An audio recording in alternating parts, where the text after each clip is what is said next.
বিয়ের পর ছেলেদের একটা কমন ডায়লগ, বিয়ে করে নাকি তাদের জীবন অশান্তিতে ভরে গেছে। আচ্ছা আমি বলি, কিভাবে অশান্তিতে ভরে গেল তাদের জীবন? সকালবেলা ঘুম থেকে উঠেই তারা নাস্তা রেডি পায়, দুপুরবেলা কি খাবে না খাবে সেটাও বাসা থেকে বউ যত্ন করে বেঁধে দেয়। তারপর সন্ধ্যার সময় যখন আপনারা কাজ শেষ করে বাড়িতে আসবেন, আপনারা যখন ফোন করে বলেন যে আমি আসতেছি, তখন আপনাদের জন্য আমরা ঘর বাড়ি সুন্দর করে পরিপাটি করে গুছিয়ে রাখি। কেন? মহারাজা আসবে। তারপর আপনি রাতে কি খাবেন না খাবেন সেটা জিজ্ঞাসা করে টাটকা টাটকা রাতের খাবার আপনাকে আমরা রেডি করে দিয়ে দিই। তারপর রাতের বেলা আপনি ঘুমাতে যাবেন, আপনার যে বিছানাটা সুন্দর করে বিছানা ঝাড়ু দিয়ে পরিষ্কার করে একেবারে গুছিয়ে আপনাকে ঘুমানোর জন্য রেডি করে দেয় কে? দেয় এই বউরাই দেয় আপনাদেরকে। জীবন অশান্তিতে ভরে যায় না? কার জীবন অশান্তিতে ভরে যায়? তারপর বিয়ের কিছুদিন যেতে না যেতেই দিয়ে দেন পেটে একটা বাচ্চা। এই বাচ্চাটা নিয়ে আমাদের কত কষ্ট হয় আপনারা জানেন?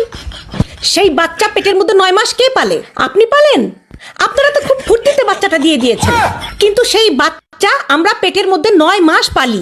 পেলে সেই বাচ্চাটাকে ছোট থেকে বড় করি আমরা, গু সাফ করি আমরা, গু মদ সবকিছু পরিষ্কার করে বাচ্চাটাকে তিলে তিলে বড় করি, খাওয়াই, স্কুলে নিয়ে যাই, পড়াই। তারপরে কিছুদিন যেতে না যেতেই পরিবারের সবাই মিলে, বৌমা একটা বাচ্চার কোনো ভরসা আছে, আরেকটা বাচ্চা নাও। তারপরে আরেকটা বাচ্চা হয়, আমাদের জীবন হয়ে যায় তেনা তেনা। তারপরে হচ্ছে ওই বাচ্চা পেটে আসে, বমি করি আমি, সিজারের কষ্ট ভোগ করি আমি, সবকিছু ভোগ করে মেয়েরা। আর ছেলেরা বলে কিনা তাদের জীবন বলে খুব বিষাক্ত হয়ে গেছে, তাদের জীবন নাকি নষ্ট হয়ে গেছে। তোমরা কি করো?